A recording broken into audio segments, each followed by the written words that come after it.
Komisionin përkatës duke respektuar detyrimin për të ruajtur konfidencialitetin e informacionit dhe për të mos e bërë atë publik. Pas përfundimit të njohjes me projekt ligjin, dokumentacioni i vënë dispozicion duhet dorëzohet përsëri pranë shërbimit të seancës plenare. Komisioni për çështjet e brendshme dhe mbrojtjen dhe Komisioni për ekonominë, punësimin dhe financat kanë përfunduar shqyrtimin dhe miratimin e projekt ligjit për ratifikimin e marrëveshjes SUAS direkte ndërmjet Republikës Shqipërisë përfaqësuar nga Ministria e Financave dhe Shtetet Bashkuara të Amerikës përfaqësuar nga Agjencia e Bashkëpunimit për Sigurinë e Mbrojtjen në kuadër të financimit jashtë mushtarak FMF.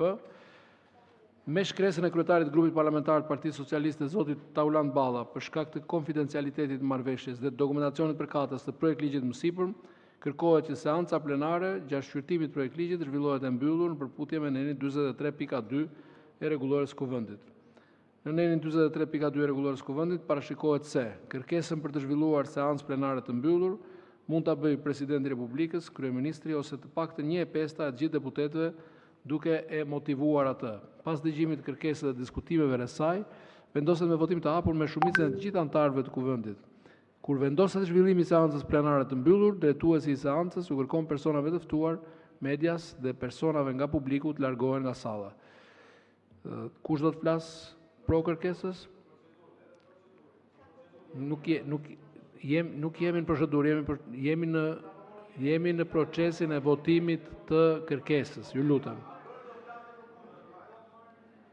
Kush do të flasë kundër kërkesës? Po. Zoti Shea i kundër kërkesës?